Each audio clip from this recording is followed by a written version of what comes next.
ওকে তো ভাই শাকিব খানের প্রিন্স সিনেমায় একটার পর একটা তো ধামাকা যোগ হচ্ছে, তবে এইবার তো আবু হায়াত পুরো বাংলা ইন্ডাস্ট্রিকেই পরিবর্তন করে দিবে। আরেকদিকে ক্রিস 4 ফাইনালি আসতে চলেছে। তাছাড়াও লোকা অ্যান্ড বাগি 4 এর আজকের কালেকশনে কি অবস্থা সবকিছুই জানবো, শুধু ভিডিওটার সাথেই থাকুন।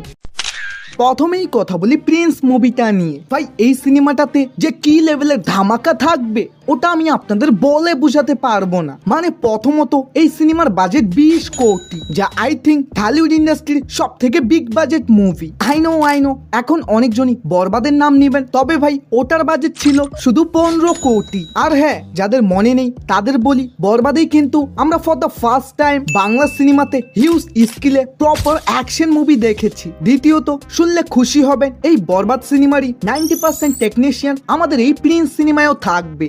বাট এখন আবার জানা যাচ্ছে এই প্রিন্স সিনেমারই ডিওপির জন্য অমিত রয়কে কনফার্ম করা হয়েছে। আর ভাই ইনি কিন্তু অ্যানিমাল ডাঙ্কি অ্যান্ড দেবার মতো সিনেমায় নিজের মারাত্মক সিনেমাটোগ্রাফি দেখিয়েছে। ব্রো জাস্ট ইমাজিন, এবার যখন তিনি মেগাস্টারের সাথে কাজ করবে তাহলে আমরা কি কি লেভেলের ভিজুয়াল দেখতে চলেছি। কিন্তু হ্যাঁ, এর সাথে আরো একটা জিনিস ক্লিয়ার যে সত্যি আমাদের বাংলা সিনেমা এগিয়ে যাচ্ছে, না হলে তো কোনো মেকার অযথা টাকা নষ্ট করে বাইরের দেশ থেকে কাউকে নিয়ে আসবে না।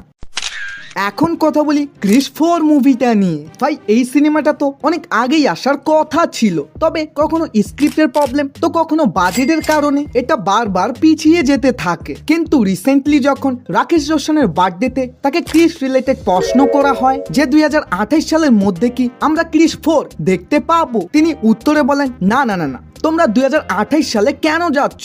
আমরা যেভাবে প্ল্যান করেছি ঠিক ওই প্ল্যান মতামত যদি চলতে থাকে 2027-এ ক্রিস 4 রিলিজ হবে। আর ভাই অলরেডি কিন্তু এই সিনেমার প্রি প্রোডাকশনের উপরে কাজ চলতেছে অ্যান্ড রিপোর্ট অনুযায়ী সামনের বছর থেকেই এই সিনেমার শুটিংও চালু হবে।